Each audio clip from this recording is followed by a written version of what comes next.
Morning student, YouTube online क्लासों में आपका स्वागत है। जैसा कि आपको पता है कि हम इस यूट्यूब चैनल के ऊपर अपनी ऑनलाइन क्लासेस स्टार्ट कर चुके हैं। उनमें हमारी ऑनलाइन क्लासों में चैप्टर नंबर 1 वो कंप्लीट हो गया था और चैप्टर नंबर 2 चल रहा था और चैप्टर नंबर 2 के अंदर अपने कुछ टॉपिक हो गए थे। इनमें अपने सतत आवेश वितरण हो गया था, गाउस का नियम हो गया था और इस गाउस के नियम की जो एप्लीकेशन यानी अनुप्रयोग है वो भी क्या हो गए थे, कंप्लीट हो गए थे। कल हमने जो गाउस के नियम के जो अनुप्रयोग है उनमें कोई भी आपका आवेशित गोलीय कोश है उसके कारण विद्युत क्षेत्र की तीव्रता हमने देख ली थी और उसके बाद कोई भी आवेशित आपका समरूप आवेशित अचालक गोला है उसके कारण आपने क्या देख लिया था, विद्युत क्षेत्र की तीव्रता देख ली थी। अब आज अपना जो टॉपिक रहेगा वो है आवेशित चालक की सतह पर विद्युत बल एवं दाब। कोई भी आपका आवेशित चालक होगा, उस आवेशित चालक की सतह पर आपको विद्युत बल देखना है और उसके ऊपर दाब कितना लगता है वो कैलकुलेट करना है आज। तो आज आप न्यू हेडिंग डाल लो, आवेशित चालक की सतह पर विद्युत बल एवं दाब। अब देखो इसमें इस प्रकार से कोई आपका आवेशित चालक है और इस आवेशित चालक को क्यों आवेश द्वारा क्या किया जाता है, आवेशित किया जाता है इस प्रकार से। तो इसका जो आवेश है वो इस चालक के सतह पर समान रूप से क्या हो जाता है, वितरित हो जाता है। तो यहां पर इस आवेशित चालक के ऊपर मैं एक अल्पांश लेता हूं, जैसे ये कोई आपका अल्पांश है AB। इस अल्पांश पर लगने वाला जो प्रतिकर्षण बल होगा वो किसके कारण लगेगा, वो जो आपका शेष जो भाग है A, C और B। अल्पांश AB पर शेष जो आपका भाग बच गया कितना, A, C और B, इसके कारण क्या लगेगा, प्रतिकर्षण बल लगेगा। ठीक है, तो इसे आवेशित चालक के ऊपर सभी अल्पांशों के कारण लगने वाले प्रतिकर्षण बल का जो आपका मान होगा, ठीक है, वो इसके ऊपर जो लगने वाला दाब होगा उसके बराबर होगा, जिसको आप क्या बोलते हो, विद्युत दाब बोलते हो। ठीक है, यानी इस पृष्ठ के बाहर जो प्रतिकर्षण बल लगेगा, क्योंकि जो आपका अल्पांश AB है उसमें भी पॉजिटिव चार्ज है और आपका जो एक शेष भाग बच गया ACB उसके ऊपर भी क्या है, पॉजिटिव चार्ज है। तो दोनों में समान चार्ज होने के कारण आपस में क्या होगा, प्रतिकर्षण बल होगा। इस प्रकार से इसमें बहुत सारे अल्पांश हम ले लें, ठीक है, तो सारे अल्पांश एक दूसरे को क्या करेंगे, प्रतिकर्षित करेंगे। तो इसके ऊपर क्या लगेगा, बाहरी इस चालक के पृष्ठ के लंबवत बाहर की ओर क्या करेगा, प्रतिकर्षण बल कार्य करेगा, जिसके कारण इसमें बाहर की ओर आपका बल कार्य करेगा। तो इस चालक की पृष्ठ के ऊपर क्या होगा, दाब उत्पन्न होगा, जिसको हम क्या बोलते हैं, विद्युत दाब बोलते हैं। ठीक है, जैसे यहां पर एक बिंदु आपका P1 है और अंदर यहां पर आपका एक बिंदु क्या है, P2 है। तो इस अल्पांश AB के कारण इस पर लगने वाला जो बल होगा, ठीक है, वो इधर बाहर की ओर, जिसको आप लेते हो P1 से, तथा इसे जो आपका ACB भाग है उसके कारण बिंदु P1 पर लगने वाला जो आपका विद्युत क्षेत्र होगा वो भी आपका क्या होगा, बाहर की ओर ही होगा और उसको लेते हैं हम P2 से। ठीक है, इसी प्रकार अंदर वाले बिंदु पे AB भाग के कारण लगने वाला जो आपका विद्युत क्षेत्र होगा उसकी डायरेक्शन इधर बाहर की ओर E1 और इस ACB भाग के कारण लगने वाला जो आपका विद्युत क्षेत्र होगा उसकी डायरेक्शन ये वाली हो जाएगी और उसको लेते हैं P2 से। समझ गए होंगे आप। ठीक है, तो सबसे पहले आप हेडिंग डाल लो, सबसे पहले हेडिंग डालो आप, हेडिंग डाल दो आप, आवेशित चालक की सतह पर विद्युत बल एवं दाब। हेडिंग डालो।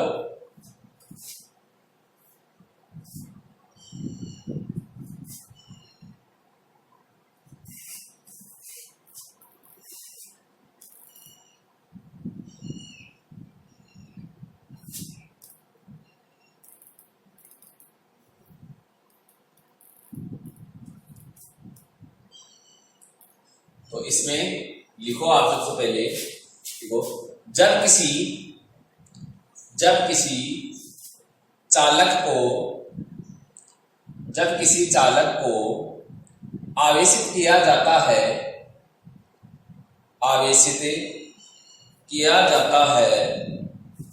तो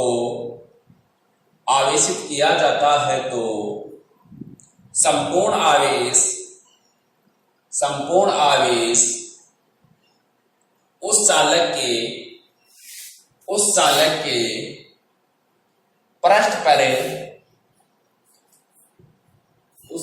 के पृष्ठ पर समान रूप से वितरित हो जाता है। समान रूप से वितरित हो जाता है।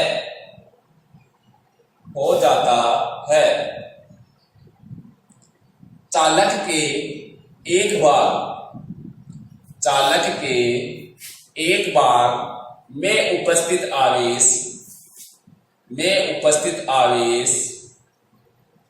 चालक के एक भाग में उपस्थित आवेश चालक के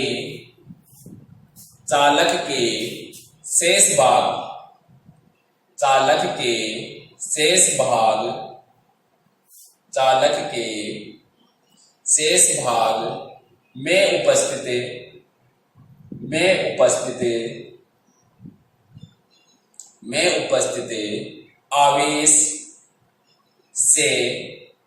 में उपस्थित आवेश से प्रतिकर्षित होता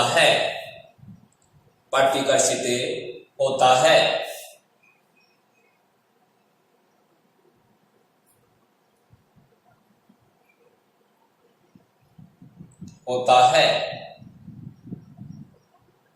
चालक का कुल प्रतिकर्षण बल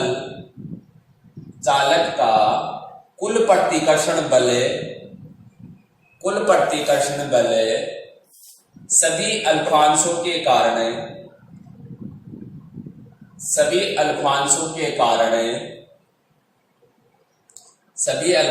के कारण लगने वाले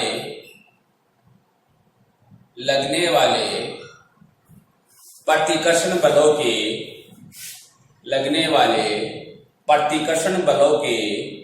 सदिश योग के बराबर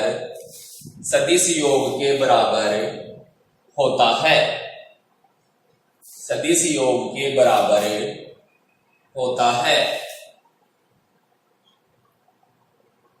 इस प्रतिकर्षण बल के कारण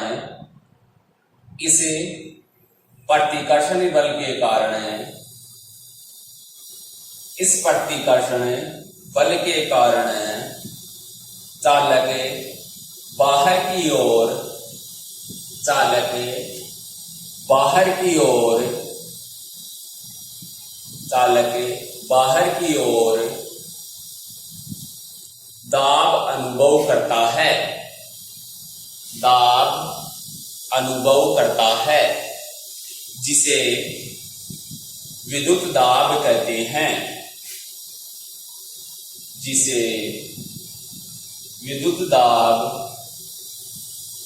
हैं।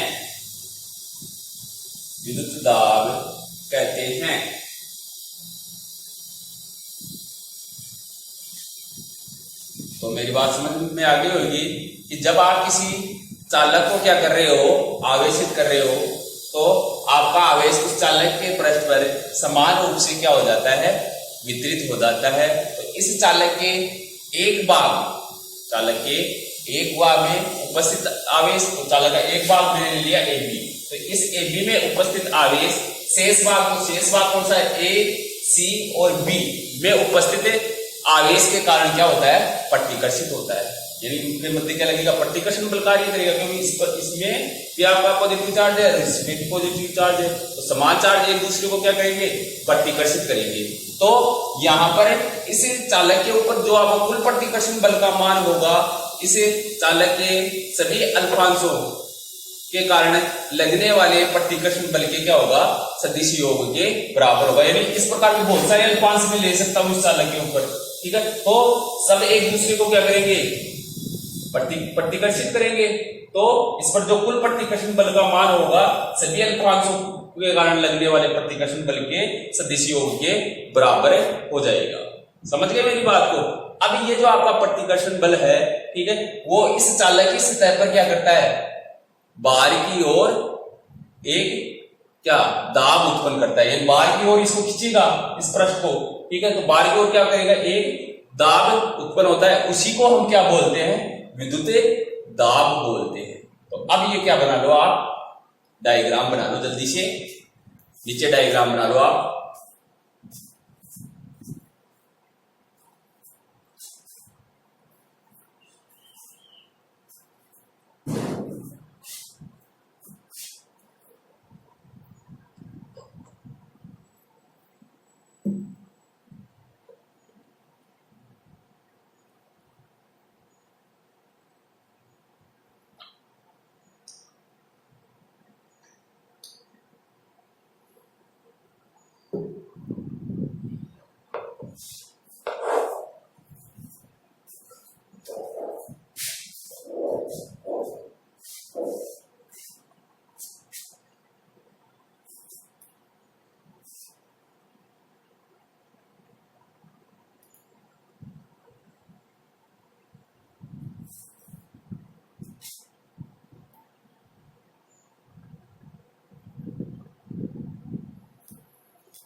तो ये आपने डायग्राम बना लिया होगा। अब यहाँ पर आप विद्युत बल और विद्युत दाब को की डेफिनेशन लिख ली है और उसको समझ गए होंगे आप, ठीक है। इसके बाद आप जो आपका आवेशित चालक है, इस आवेशित चालक की सतह पर विद्युत बल और विद्युत दाब की गणना करने के लिए आप क्या करते हो, इसे चालक के पृष्ठ के ऊपर Q equal to sigma S, Q equal to sigma S क्या आवेश का क्या करोगे, वितरण करोगे।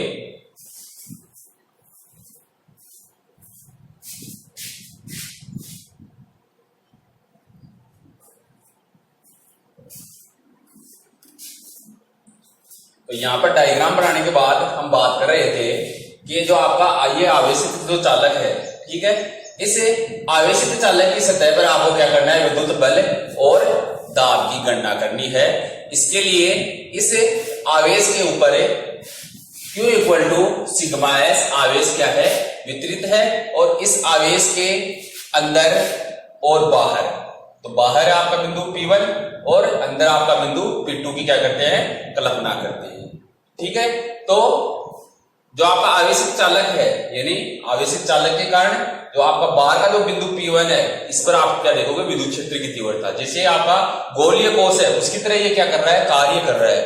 तो गोलीय कोश के कारण आपका बाहर आपका जो विद्युत क्षेत्र आएगा वो कितना आएगा, तो बाहर आपका जो विद्युत क्षेत्र आएगा वो मैं ले लेता हूं जैसे EP1, तो EP1 इक्वल टू आपका आएगा सिग्मा अपॉन एप्सिलॉन नॉट, ठीक है। और गोलीय कोश के अंदर, तो अंदर कोई चार्ज नहीं है, इसलिए अंदर आपका जो विद्युत क्षेत्र रहेगा वो क्या रहेगा, शून्य रहेगा, और अंदर जो आपका विद्युत क्षेत्र रहेगा वो EP2 और EP2 इक्वल टू क्या आएगा, 0।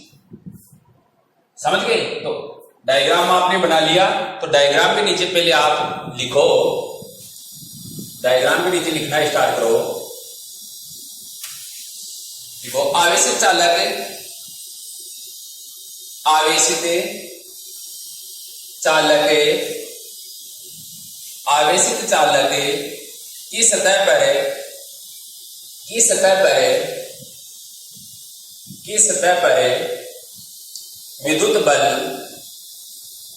बल व दाब, विद्युत बल व दाब की गणना करने के लिए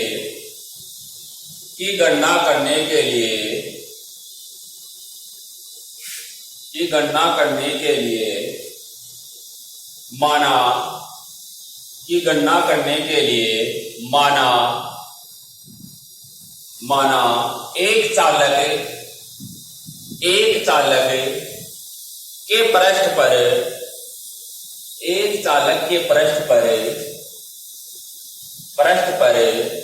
Q equal to sigma S आवेश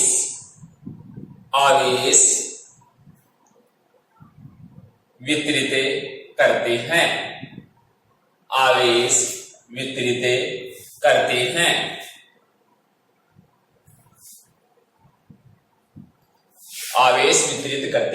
चालक के बाहर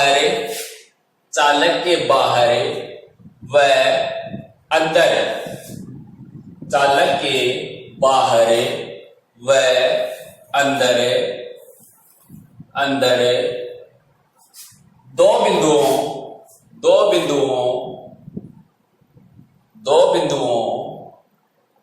P1 व P2 की कल्पना करते हैं,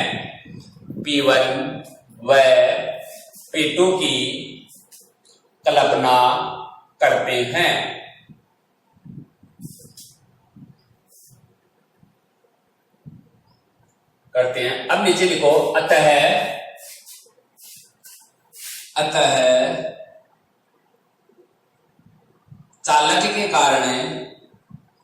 चालक के कारण बिंदु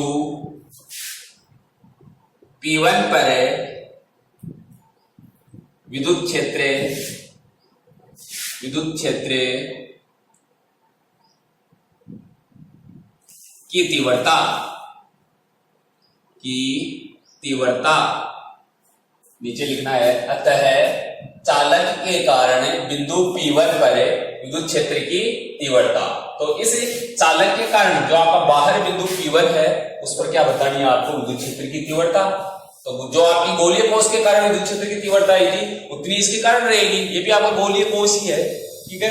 तो P1 पर आपको जो विद्युत क्षेत्र की तीव्रता रहेगी वो P1 equal to sigma upon epsilon not.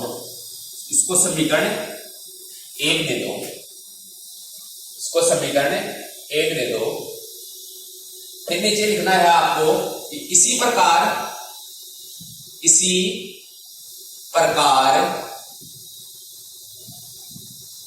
चालक के कारण बिंदु P2 पर विद्युत क्षेत्र की तीव्रता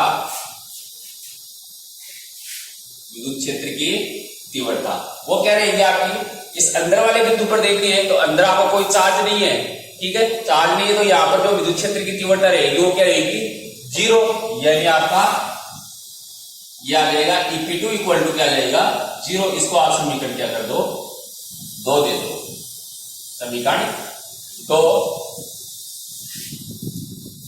यहां तक करो आप समीकरण 2 तक।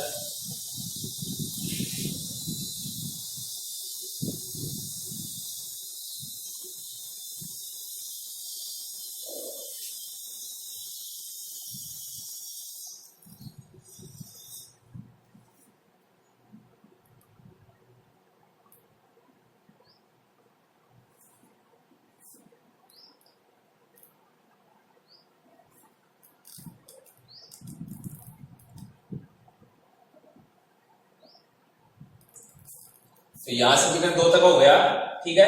अब क्या करते हैं, इस आवेशित चालक को आप क्या करोगे, 2 भागों में क्या करते हो, विभाजित करते हो। तो इनमें से एक भाग तो आपका क्या है, AB, और दूसरा जो भाग है वो ACB, ठीक है। इस प्रकार से आप एक भाग का है आपका AB और दूसरा जो आपका भाग रहेगा वो AC और B, इस प्रकार ए सी और बी, इस प्रकार से दो भागों में इसको विभाजित करोगे तो आपका एक ए बी भाग के कारण जो बिंदु P1 पर आपकी जो विद्युत क्षेत्र की तीव्रता रहेगी वो आपकी E1, ठीक है, और इधर ये वाली E1, ठीक है, और आपके एसीबी भाग के कारण जो विद्युत क्षेत्र की तीव्रता आएगी वो आपकी क्या है E2।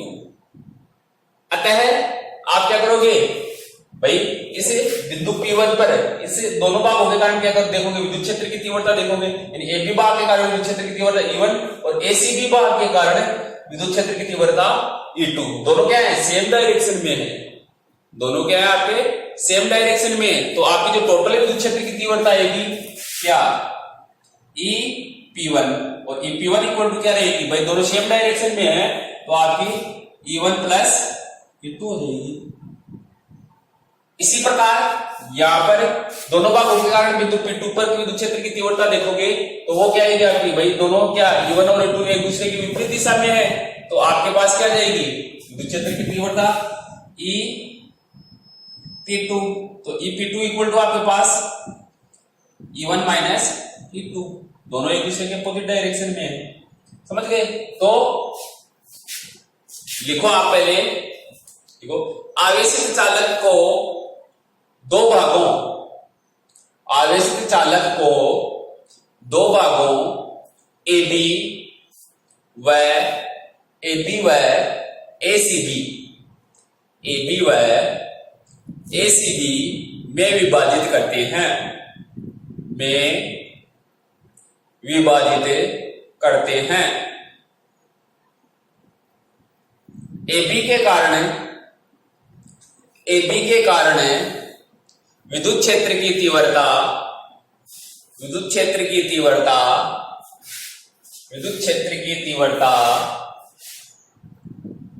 E1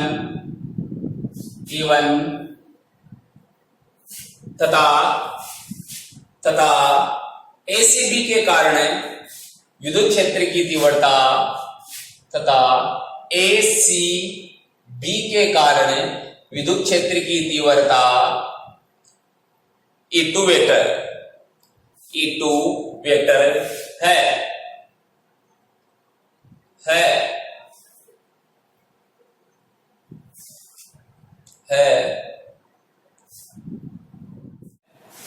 अतः EP1 इक्वल टू क्या होगी E1 प्लस E2, यानी इस बिंदु पर दोनों भागों के कारण कुल विद्युत क्षेत्र की तीव्रता क्या आएगी, दोनों का योग हो जाएगा। तो नीचे लिखो EP1 equal to E1 plus E2, E1 plus E2 हो गया यहां तक। इसको समीकरण आप दे दो 3, समीकरण 3, फिर नीचे लिखना इसी प्रकार इसे P2 बिंदु पर दोनों भागों के कारण विद्युत क्षेत्र की तीव्रता देखोगे आप तो क्या आएगी EP2 इक्वल टू क्या आएगी E1 माइनस E2। इसको समीकरण दे दो 4, क्योंकि ये दोनों एक दूसरे के अपोजिट डायरेक्शन में है तो E1 माइनस क्या हो जाएगा E2 हो जाएगा।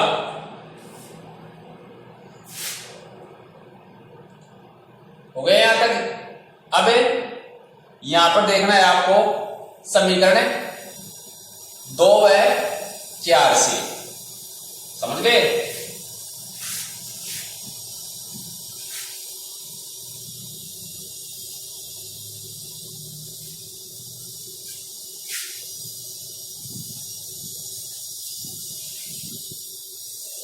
तो नीचे करो आप, 4 तक हो गया अपना।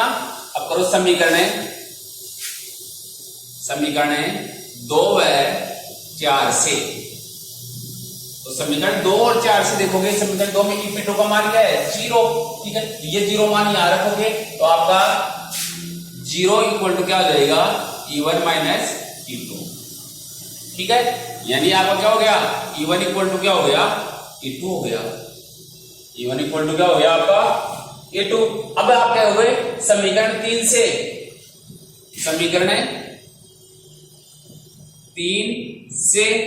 तो समीकरण 3 में क्या करना है E1 की जगह में क्या रख देता हूं E2 रख देता हूं, क्योंकि E1 और E2 दोनों क्या है बराबर है। तो आपका क्या जाएगा EP1 इक्वल टू क्या आ जाएगा आपके पास E2 प्लस E2।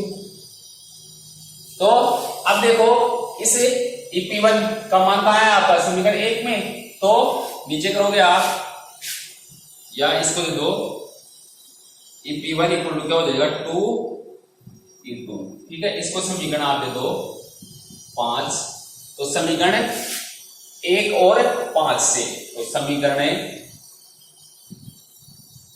1 व 5 से, तो 1 और 5 से 1 का मान याद रखना है आपको, तो आपका 2E2 इक्वल टू क्या हो जाएगा सिग्मा अपॉन एप्सिलॉन नॉट, ठीक है। तो यहां से E2 क्या आ जाएगा आपका, E2 इक्वल टू क्या हो जाएगा आपका सिग्मा अपॉन 2 एप्सिलॉन नॉट। इसको समीकरण आप दे दो 6, यहां तक सोल्व करो आप समीकरण 6 तक।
तो लिख लिया होगा आपने यहां तक।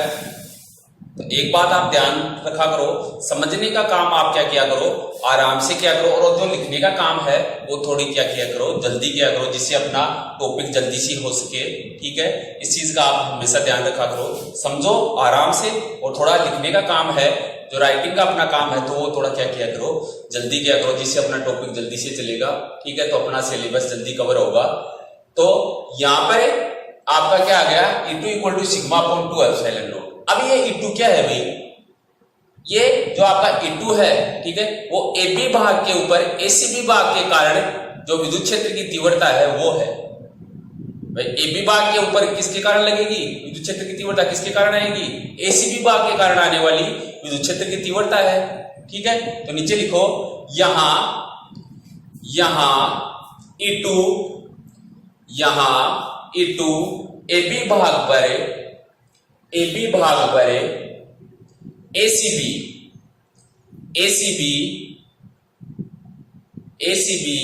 भाग के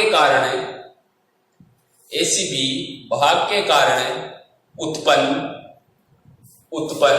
विद्युत क्षेत्र की तीव्रता है, उत्पन्न विद्युत क्षेत्र की तीव्रता है।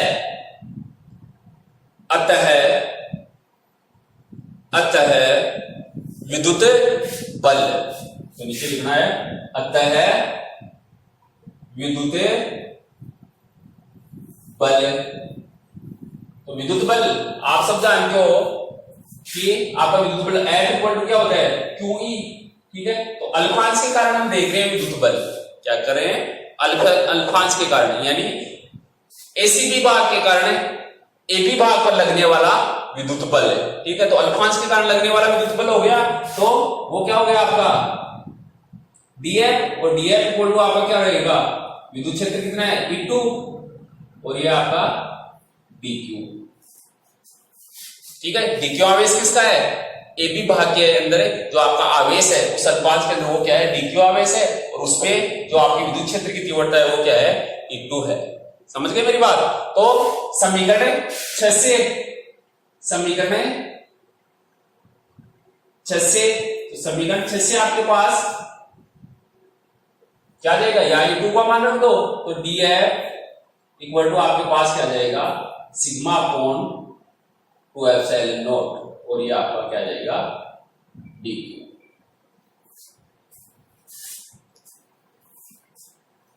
अब यहां पर देखो आपका जो ये dq है, ठीक है, तो क्योंकि आप सब जानते हो पृष्ठ आवेश घनत्व है सिग्मा इक्वल टू क्या होगा, dq अपॉन ds, ठीक है। तो इस ds को मैं इधर मल्टीप्लाई कर दूं तो मेरे पास dq इक्वल टू क्या हो जाएगा, सिग्मा ds। तो ये dq का मान आप यहां रखो तो dl इक्वल टू आपके पास क्या हो जाएगा, इधर करना आप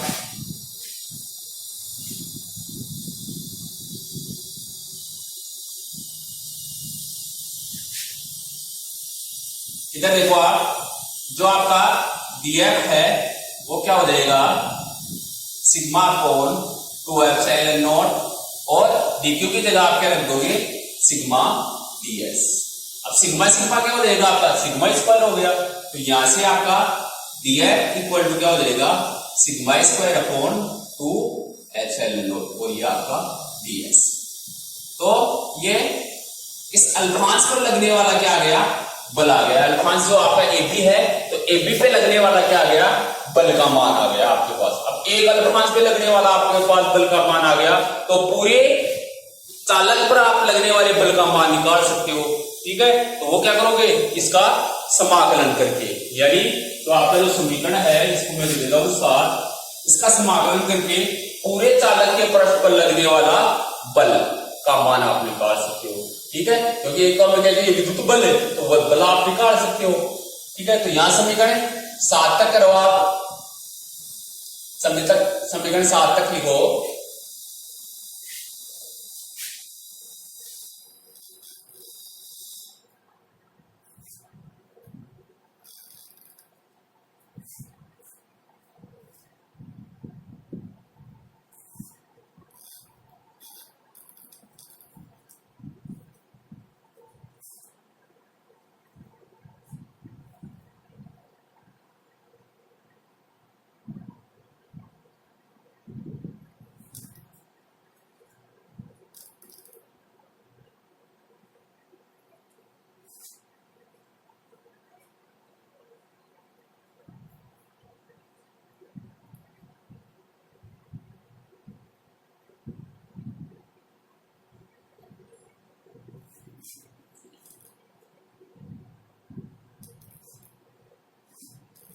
तो समीकरण 7 तक अपना हो गया। अब नीचे लिखो अतः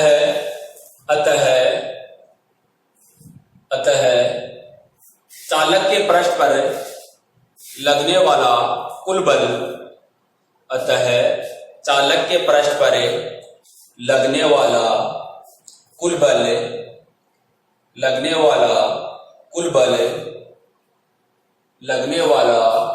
बल सभी अल्फांशों के कारण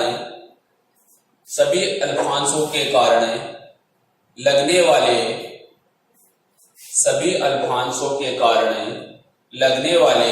बलों के सदिश योग के बराबर होगा। बलों के सदिश योग के बराबर होगा।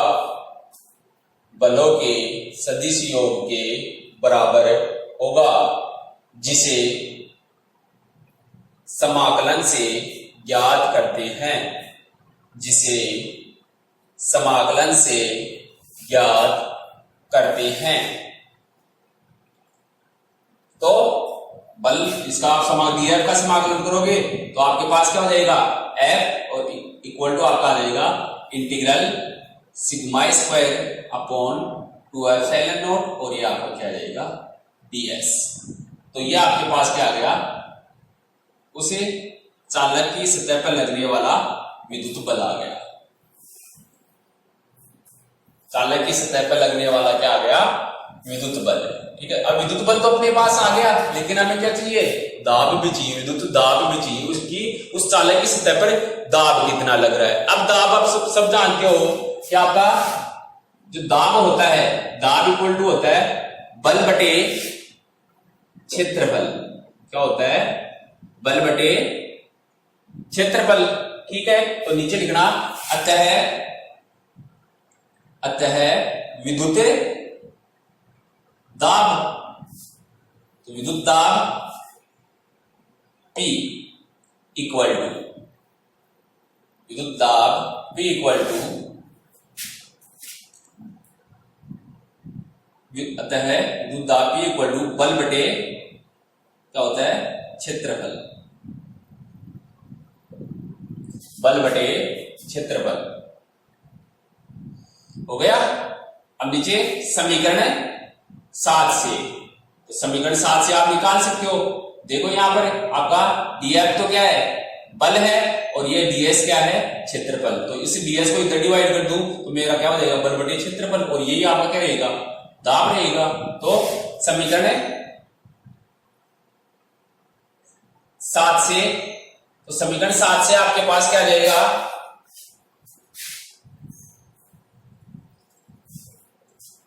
समीकरण 7 से तो आपके पास आ जाएगा P equal to dF upon क्या हो जाएगा, dP।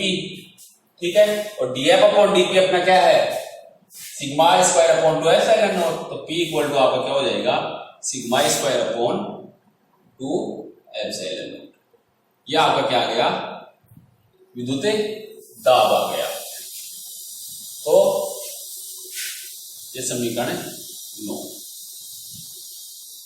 विद्युत दाब क्या हो गया, P equal to sigma square upon 2 epsilon not.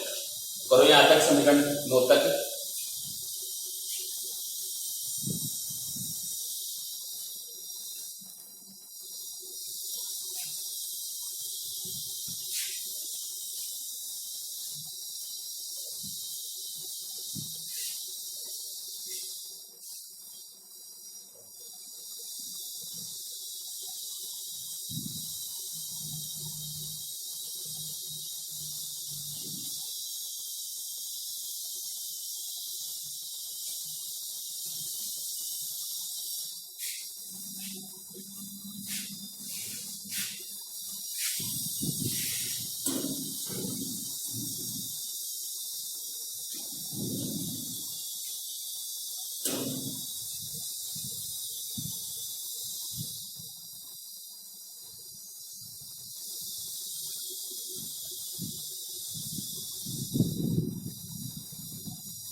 यहां तक समीकरण 9 तक हो गया।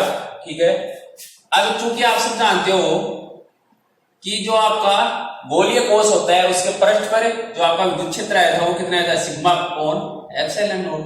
सिग्मा अपॉन क्या आएगा, एप्सिलॉन नॉट। इस एप्सिलॉन नॉट को इधर में मल्टीप्लाई करूं तो मेरा सिग्मा इक्वल टू क्या हो जाएगा, एप्सिलॉन नॉट और ये ई। ये वाला मान मैं यहां समीकरण 9 में रखूं। ठीक है, तो आपका P इक्वल टू क्या हो जाएगा, या एप्सिलॉन नॉट का स्क्वायर, ई का स्क्वायर, और अपॉन आपका क्या आ जाएगा 2 एप्सिलॉन नॉट। ठीक है, तो यहां से एक एप्सिलॉन नॉट से एक एप्सिलॉन नॉट क्या हो जाएगा, कैंसिल आउट हो जाएगा, और आपका जो P है वो विद्युत क्षेत्र के रूप में क्या आ जाएगा, 1/2 एप्सिलॉन नॉट ई स्क्वायर।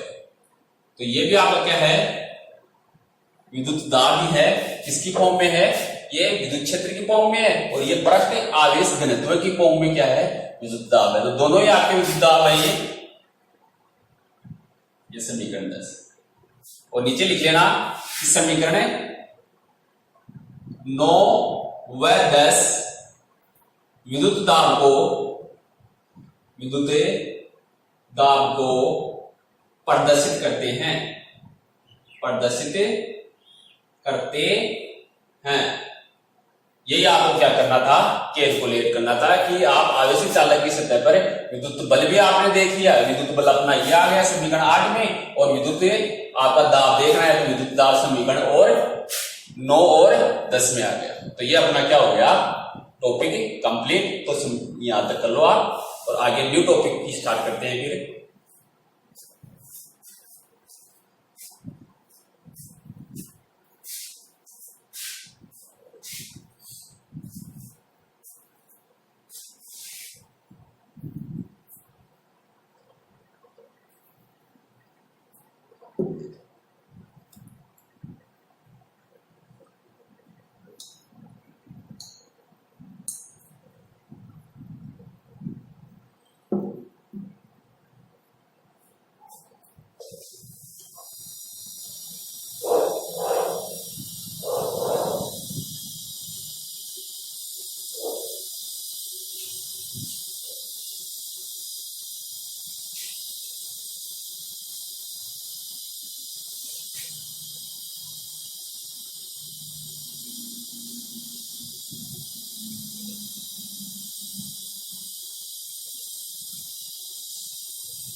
तो ये अपना टॉपिक क्या हो गया है, कंप्लीट हो गया है। अब न्यू टॉपिक डालो आप, न्यू हेडिंग डालो।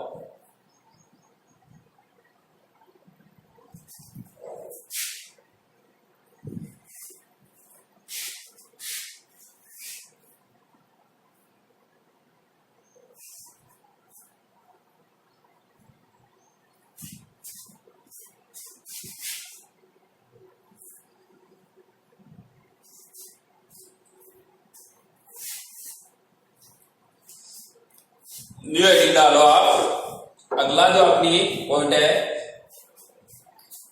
वो है विद्युत क्षेत्र के एकांक आयतन। विद्युत क्षेत्र के एकांक आयतन में विद्युत ऊर्जा। अब मेरा टॉपिक है विद्युत क्षेत्र के एकांक आयतन में विद्युत ऊर्जा। तो एकांक आयतन में विद्युत ऊर्जा क्या होगी, ऊर्जा घनत्व होगी। तो आप इसको ब्रैकेट में लिख सकते हो, ऊर्जा घनत्व। तो आपको क्या निकालना है, विद्युत क्षेत्र के एकांक आयतन में विद्युत ऊर्जा निकालनी है। वही आपका क्या हो जाएगा, ऊर्जा घनत्व हो जाएगा। तो ऊर्जा घनत्व इसमें आपको क्या करना है, कैलकुलेट करना है। समझ गए। तो हेडिंग डाल दिया आपने, विद्युत क्षेत्र के एकांक आयतन में विद्युत ऊर्जा, या फिर आप इसको बोल सकते हो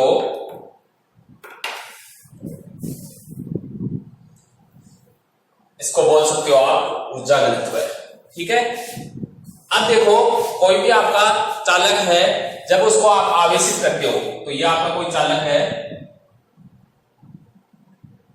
ठीक है। जब इसको क्या करते हो, आप आवेशित करते हो, तो आवेश इसके पृष्ठ पर समान रूप से क्या हो जाता है, वितरित हो जाता है। ठीक है। अब जब इस आवेशित चालक को आप और अधिक आवेश देते हो, ठीक है, और अधिक आवेश देते हो, तो इस चालक के पृष्ठ पर बाहर की ओर क्या लग रहा है, बाहर की ओर क्या कर रहा है, विद्युत बल कार्य कर रहा है। बाहर की ओर प्रतिकर्षण बल कार्य कर रहा है ना इसके। ठीक है। तो उसके कारण वो उस आवेश का क्या करता है, विरोध करता है। जब आप इसको और अधिक आवेश देते हो ना, तो उस आवेश का ये क्या करेगा, विरोध करेगा, और विरोध के कारण ये क्या हो जाता है, इस प्रकार से संकुचित हो जाता है। यानी इस प्रकार से क्या हो जाएगा, ये संकुचित हो जाएगा।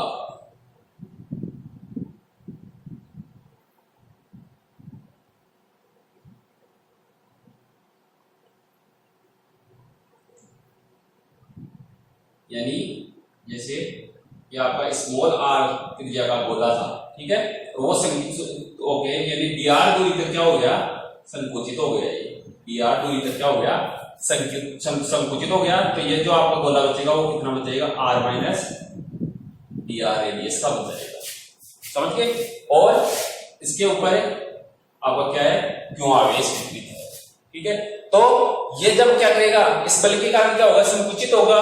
तो इसके लिए इसको क्या करना पड़ेगा, कोई कार्य करना पड़ेगा। इसके लिए क्या करना पड़ेगा, इसको कोई जो कार्य है वो क्या होता है, विद्युत ऊर्जा के रूप में संचित होता है। यानी जब इसको क्या करोगे आप, और अधिक आवेश दोगे तो ये जो बल है इसका क्या करेगा, विरोध करेगा, और विरोध करने के कारण ये क्या हो जाएगा, सिकुड़ जाएगा। और सिकुड़ने के लिए इसको क्या करना पड़ेगा, वही कोई कार्य करना पड़ेगा। यानी इसके क्या आयतन में क्या आएगी, कमी आएगी। तो आयतन में कमी के लिए इसको क्या करना पड़ेगा, कोई कार्य करना पड़ेगा। और इसी कार्य को हम क्या बोलते हैं, विद्युत ऊर्जा बोलते हैं। समझ गए होंगे मेरी बात, ठीक है।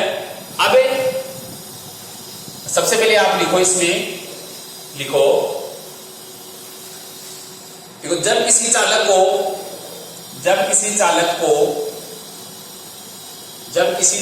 को आवेशित किया जाता है तो, जब किसी चालक को आवेशित किया जाता है तो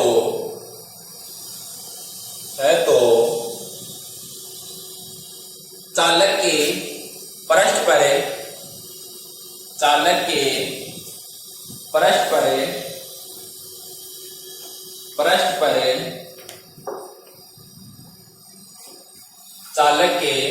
पृष्ठ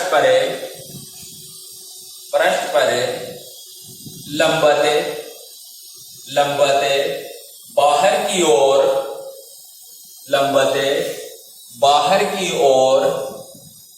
विद्युत बल लगता है, चालक पर आवेश की मात्रा बढ़ाने पर,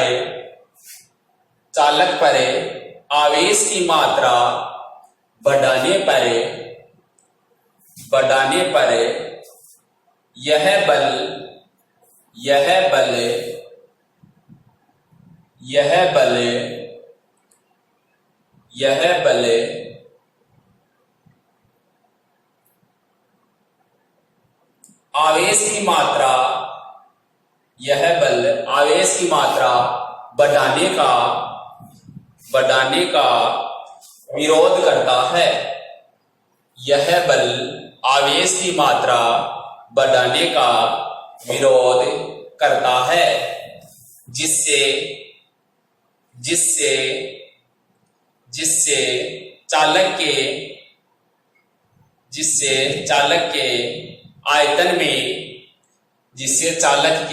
आयतन में परिवर्तन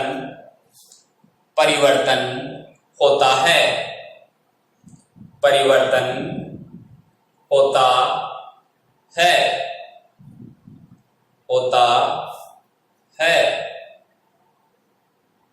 परिवर्तन होता है इस परिवर्तन के लिए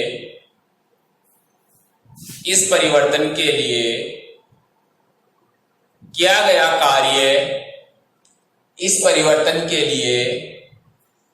गया कार्य ही विद्युत ऊर्जा के रूप में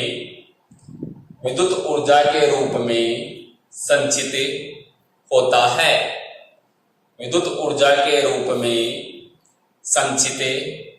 है। तो यहां पर ये इसका धीमे आयतन तक इसको क्या किया जाता है, संकुचित किया जाता है। तो ये आप डायग्राम बना लो पहले। टोटल जो इसका आयतन है वो क्या है, v है, और इसको डीवी आयतन तक संकुचित किया जाएगा। जल्दी बनाओ डायग्राम।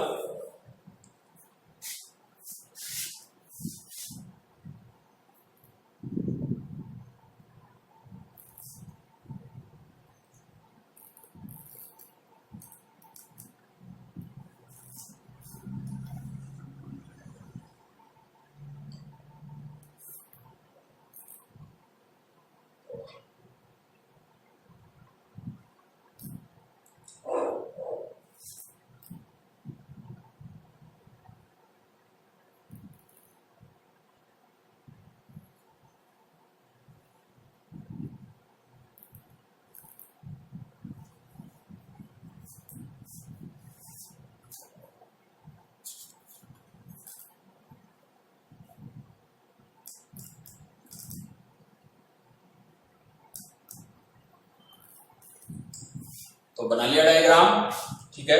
डायग्राम के नीचे लिखो, आप लिखो माना एक स्मॉल r त्रिज्या का गोला लेते हैं। माना एक स्मॉल r त्रिज्या का गोला लेते हैं जिसके पृष्ठ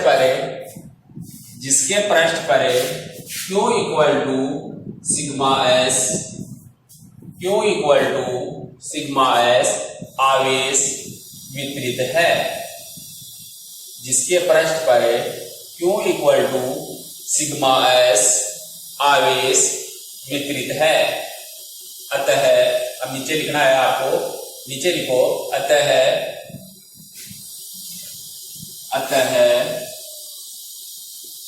गोले के पृष्ठ के बाहर की ओर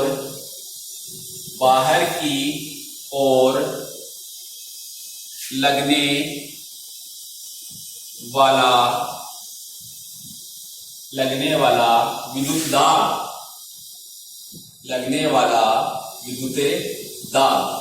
तो विद्युत दाब आपने निकाला है पिछले डेरिवेशन में। तो विद्युत दाब आपका कितना आएगा, P equal to sigma square upon 2 epsilon naught. इसको समीकरण 1 2 तो बाहर की ओर कितना दाब लगेगा, P equal to sigma square upon 2 epsilon naught. तो अतः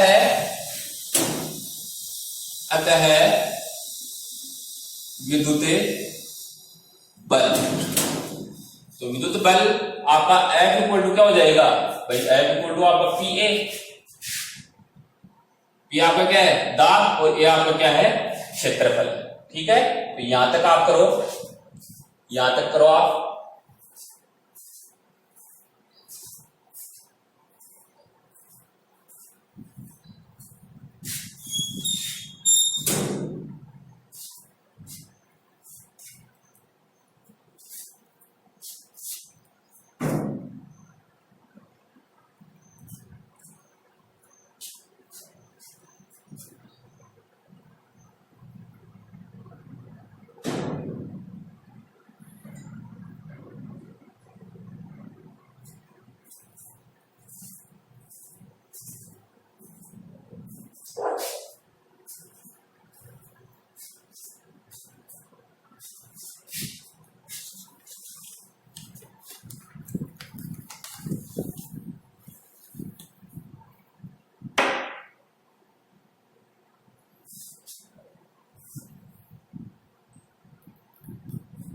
तो यहां तक हो गया आपका विद्युत बल F equal to PA। PA आपका, P तो क्या है, प्रेशर, और A आपका क्या है, क्षेत्रफल।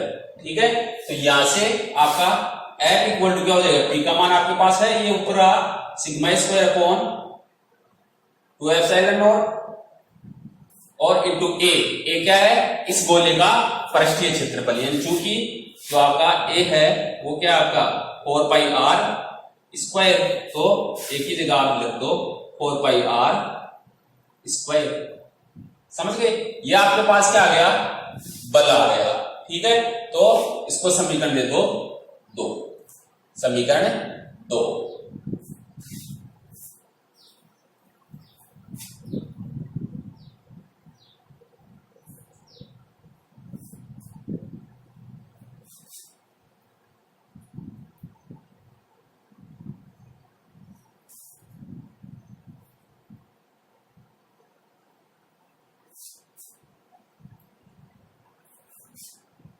अब समीकरण 2 तक हो गया। अब इसके नीचे लिखो यदि गोले को dr दूरी तक संपीड़ित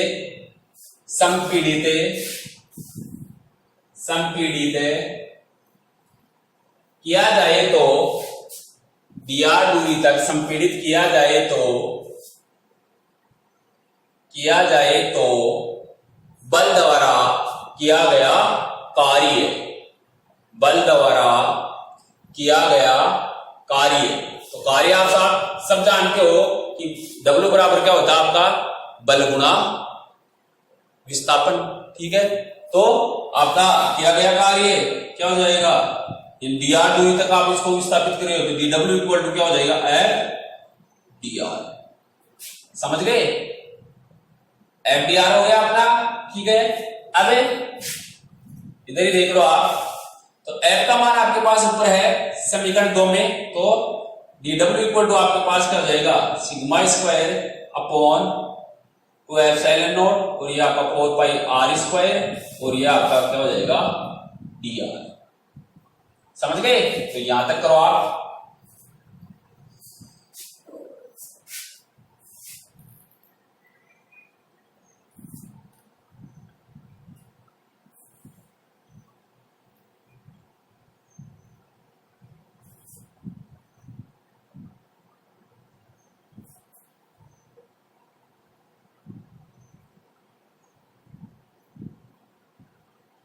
तो ये dw हो गया अपना। अब देखो इस संपीड़ित गोले का आयतन, तो संपीड़ित गोले का आयतन क्या है, dv और आयतन क्या होगा आपका, तो नीचे लिखो, क्योंकि संपीड़ित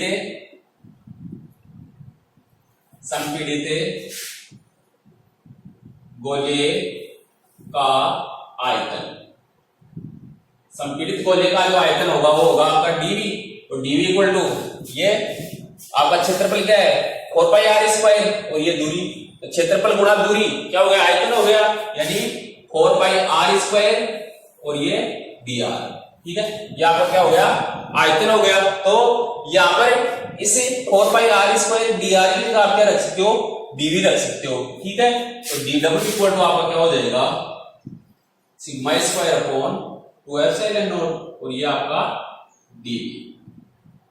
ठीक है, तो इसको dr दूरी तक संपीड़ित करने में बल द्वारा जो किया गया कार्य है वही आपका क्या होता है, विद्युत ऊर्जा के रूप में संचित होता है। ठीक है, तो नीचे लिखो, नीचे लिखना, यह किया गया कार्य ही विद्युत ऊर्जा के रूप में संचित होता है।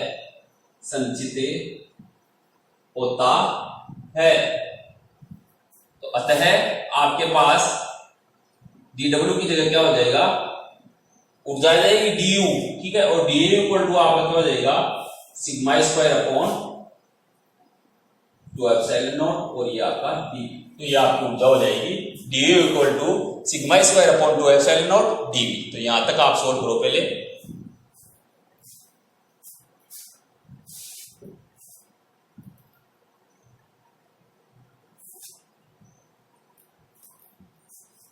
और इसको समीकरण दे देना दी।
तो समीकरण 3 तक अपना हो गया। अब हमारी क्या आ गई है, विद्युत ऊर्जा आ गई। आपको निकालना क्या है, एकांक आयतन में जो आपकी ऊर्जा होगी उसको निकालना है, यानी आपको ऊर्जा घनत्व निकालना है। नीचे लिखो, अतः चालक के, नीचे लिखना है आपको,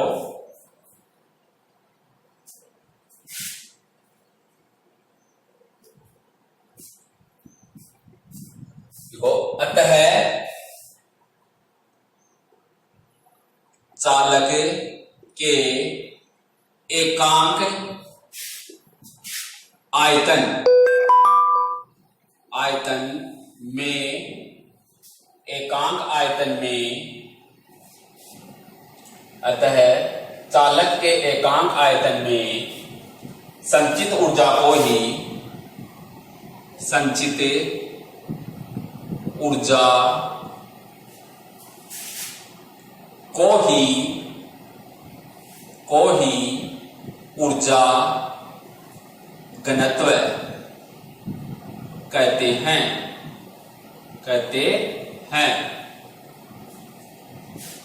समीकरण 3 से।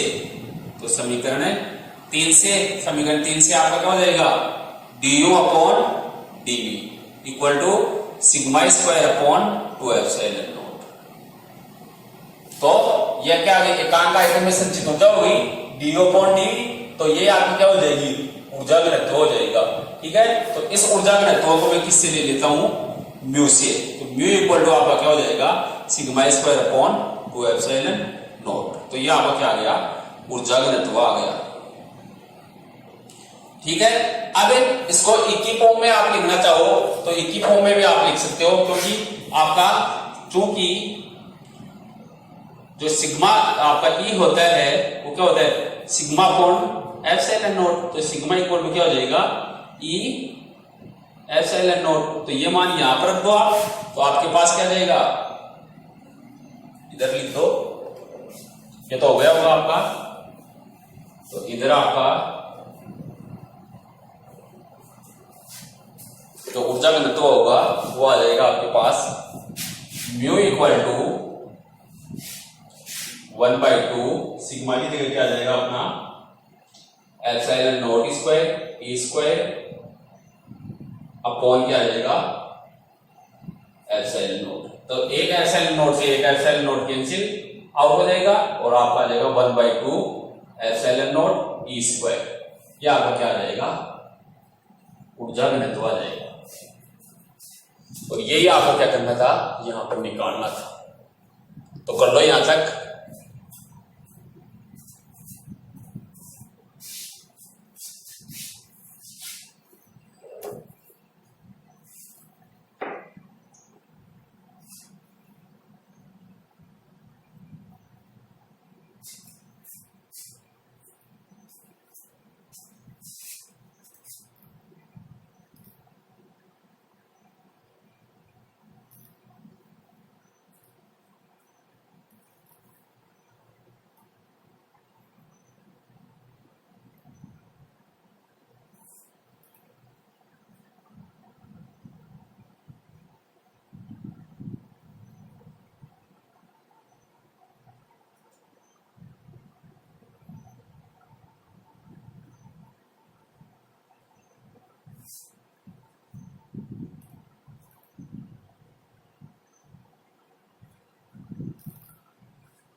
तो ये अपना क्या हो गया, कंप्लीट हो गया यहां तक। ठीक है, तो ये अपने क्या निकाला, विद्युत क्षेत्र के एकांक आयतन में विद्युत ऊर्जा यानी ऊर्जा घनत्व आपने क्या कर लिया, यहाँ पर कैलकुलेट कर लिया है। ठीक है, अब इस चैप्टर का अपना जो लास्ट टॉपिक है वो लिखो, साबुन के आवेशित बुलबुले का संतुलन। लास्ट टॉपिक है अपने इस चैप्टर का, चैप्टर नंबर 2 का लास्ट टॉपिक। हेडिंग डाल लो, न्यू हेडिंग डाल लो, साबुन के आवेशित बुलबुले का संतुलन।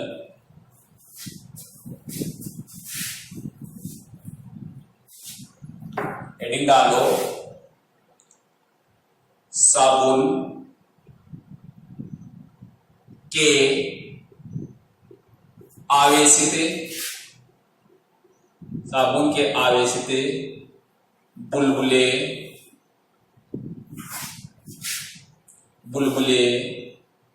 का संतुलन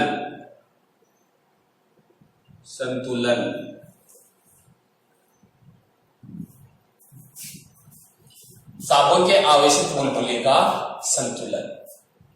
अब देखो, जो आपका साबुन का जो आपका बुलबुला होता है, साबुन का जो बुलबुला तो आप सब जानते हो, तो उस साबुन के आवेशित बुलबुले का जो आंतरिक पृष्ठ का जो आपका क्या होता है, दाब आधिक्य होता है, ठीक है, वो बाह्य पृष्ठ के वायुमंडलीय दाब से क्या होता है, हमेशा अधिक है। यानी अंदर का जो दाब आधिक्य होगा वो वायुमंडलीय दाब से क्या होता है, हमेशा अधिक होता है। और इस साबुन के बुलबुले को जो संतुलन अवस्था में रखता है वो कौन रखेगा, इसका जो पृष्ठ तनाव है वो इसको क्या करेगा, संतुलित अवस्था में रखेगा। समझ गए? तो सबसे पहले आप इसमें लिखो, हेडिंग आपने डाली होगी साबुन के आवेशित बुलबुले का संतुलन। तो इसमें लिखो, आप लिखो सबसे पहले साबुन के बुलबुले का आंतरिक पृष्ठ, साबुन के बुलबुले का आंतरिक पृष्ठ पर दाब आधिक्य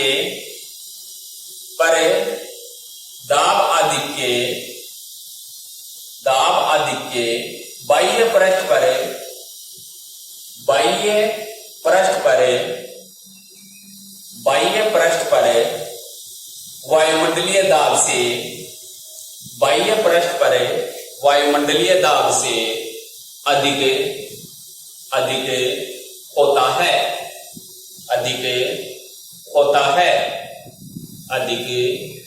होता है। इस दाब आधिक्य को पृष्ठ तनाव संतुलित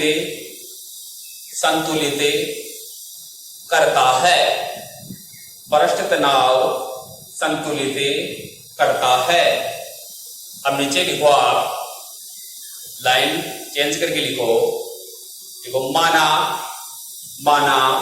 एक स्मॉल आर त्रिज्या, माना एक स्मॉल आर त्रिज्या का साबुन का बुलबुला है। माना एक स्मॉल आर त्रिज्या का साबुन का बुलबुला है जिसका पृष्ठ तनाव कैपिटल टी है, जिसका पृष्ठ तनाव कैपिटल टी है। तो बुलबुले का दाब आधिक्य, तो बुलबुले का दाब आधिक्य का जो दाब आधिक्य होता है वो होता है P = R। ठीक है, इसको समीकरण क्या कर दो, एक लिख दो। ये कहां से अपने 11th क्लास में पढ़ा था ना, साबुन के बुलबुले पर दाब। तो साबुन के बुलबुले पर दाब कितना आता है, P = 40/R। T क्या है यहाँ पर, T क्या है, पृष्ठ तनाव, और R क्या है, उस साबुन के बुलबुले की रेडियस है। तो जो आपका दाब आधिक्य होगा वो होगा P = 40/R। इसको समीकरण क्या कर दो, एक दे दो, समीकरण एक। अब नीचे लिखो, समीकरण एक के नीचे लिखो, आप लिखो, जब बुलबुले को आवेशित किया जाता है तो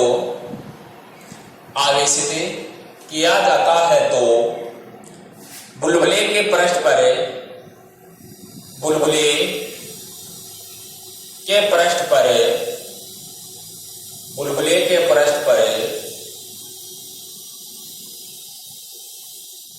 विद्युत क्षेत्र के कारण बाहर बाहर की ओर दाब sigma square upon 2 epsilon not. बाहर की ओर दाब sigma square upon 2 epsilon not. 2 epsilon not कार्य करता है।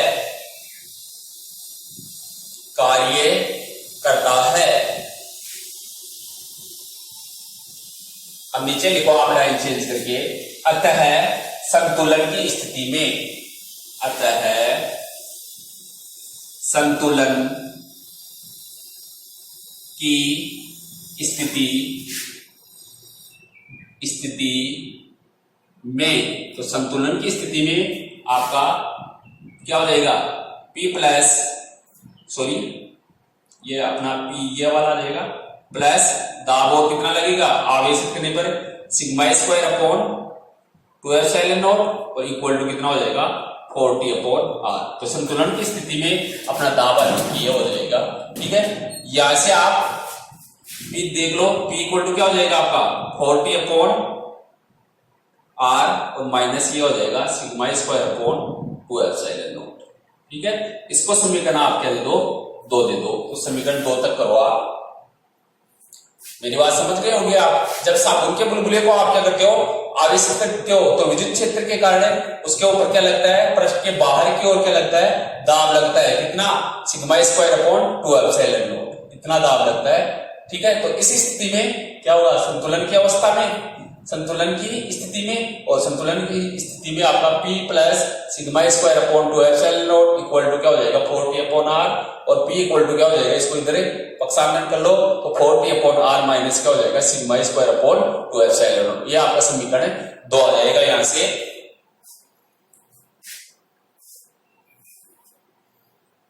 अब हम क्या करते हैं, इस साबुन के बुलबुले को और अधिक क्या करते हैं, हम आवेशित करते हैं। तो आपकी एक स्थिति ऐसी आ जाएगी कि आपका दाब आधिक्य का मान यानी P का मान क्या हो जाता है, 0 हो जाता है, और आपका साबुन का बुलबुला क्या हो जाता है, फट जाता है। समझ गए, उस साबुन के बुलबुले को इससे अधिक आप और क्या कर रहे हो, आवेश संतुलन की स्थिति आ गई, और इससे अधिक आप उसको और आवेशित कर रहे हो, तो उसका क्या हो जाएगा, एक स्थिति में ये दाब आधिक्य P का मान क्या हो जाएगा, 0 हो जाएगा, और आपका साबुन का बुलबुला क्या हो जाता है, फट जाता है। तो नीचे लिखो आप, बुलबुले को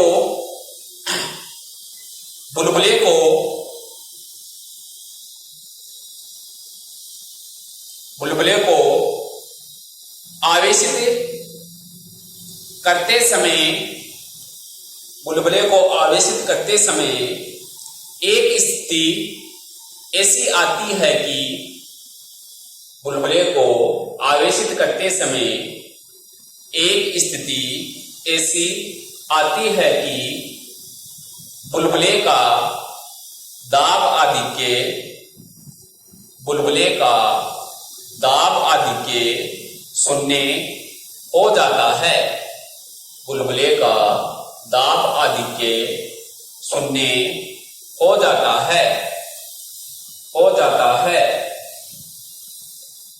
हो जाता है, जिससे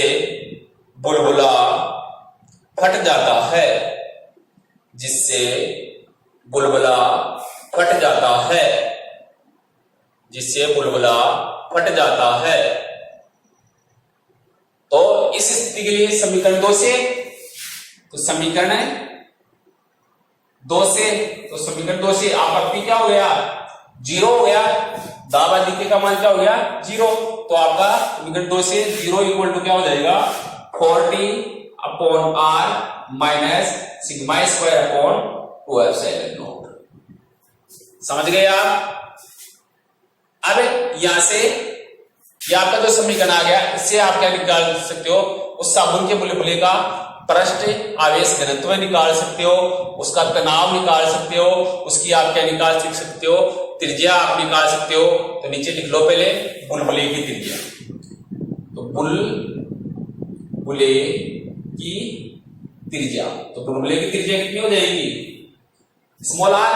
ठीक है, तो इसको इधर आप पक्षांतरण कर लो, तो आपके पास क्या जाएगा, बुलबुले की त्रिज्या निकालोगे तो आपके पास आ जाएगा 4t/r equal to sigma square upon 2 epsilon naught. ठीक है, r आपको यहां से निकालना है। ठीक है, तो r को इधर और इसको इधर, तो आपके पास आ जाएगा r equal to 8 epsilon naught t, और ये आपका क्या जाएगा, नीचे रह जाएगा, तो सिग्मा स्क्वायर, ये t है आपका। तो ये क्या आ गया, साबुन के बुलबुले की त्रिज्या आ गई आपके पास। तो निकाल लो ये साबुन के बुलबुले की त्रिज्या।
तो ये आपने साबुन के बुलबुले की त्रिज्या निकाल दी। इस प्रकार पृष्ठ आवेश से तो निकाल सकते हो। तो नीचे इधर निकाल लो साबुन के बुलबुले का या बुलबुले का पृष्ठ आवेश घनत्व है।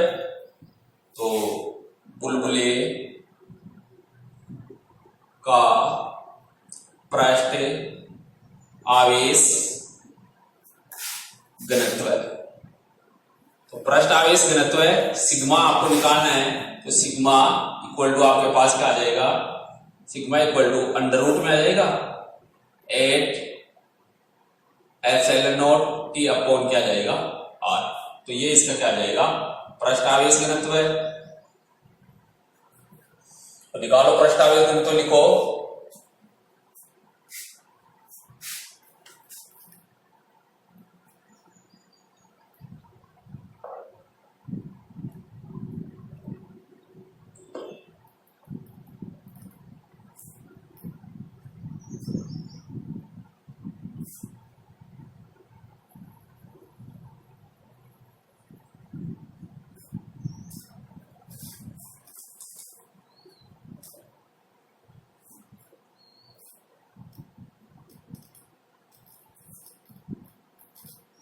ये पृष्ठ आवेश घनत्व हो गया।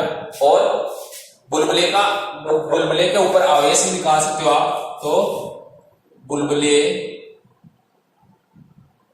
पर आवेश, तो बुलबुले पर आवेश आपका Q, और Q इक्वल टू आपका क्या होता है सिग्मा एस। अरे Q इक्वल टू क्या होगा सिग्मा एस। ठीक है, तो यहाँ पर एस क्या है, उस साबुन का बुलबुला क्या है, एक खोखले गोली के समान होता है। तो गोली का पृष्ठ का क्षेत्रफल यानी एस इक्वल टू आपका क्या होगा 4 पाई आर स्क्वायर।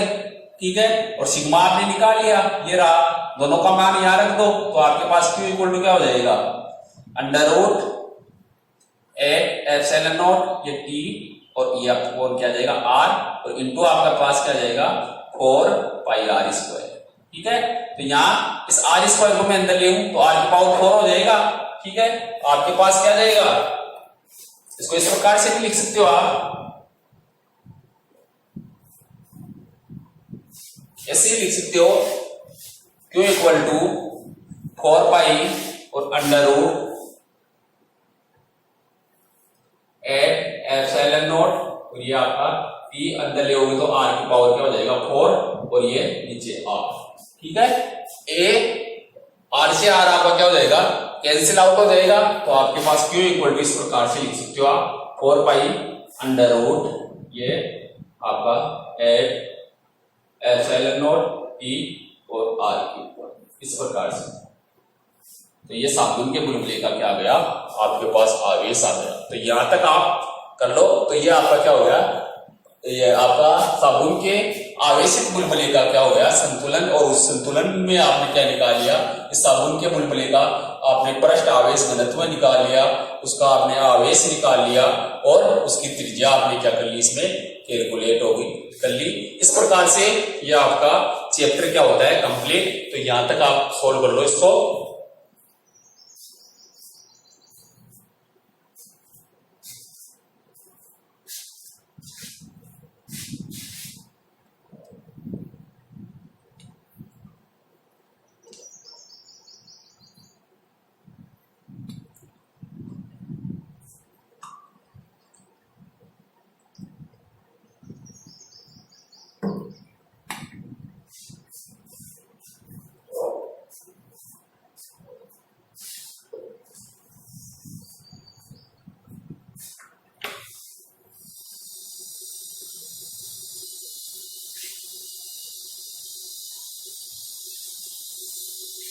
तो इस प्रकार से हमारी यूनिट नंबर 2 में यूनिट नंबर 1 में अपने कितने 4 चैप्टर हैं।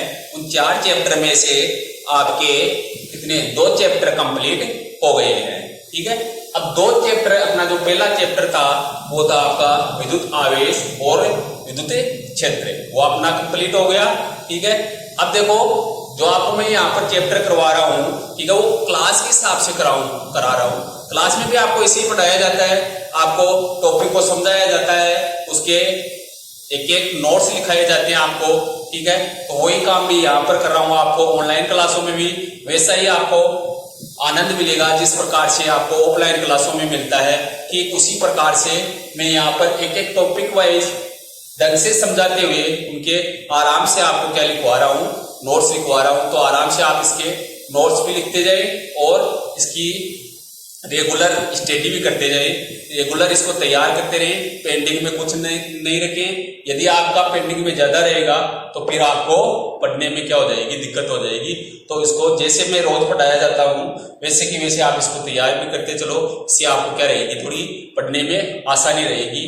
ठीक है, और अपना ये जो चैप्टर था, चैप्टर नंबर 2 गाउस का नियम और इसके अनुप्रयोग, आज क्या हो गया है, इसे पार्ट नंबर 5 में कंप्लीट हो गया है। अब इसके कुछ हम न्यूमेरिकल भी यहाँ पर कल क्या करेंगे, सोल्व करेंगे। अपने पार्ट नंबर 6 में इसके क्या करेंगे, कुछ न्यूमेरिकल सोल्व करेंगे।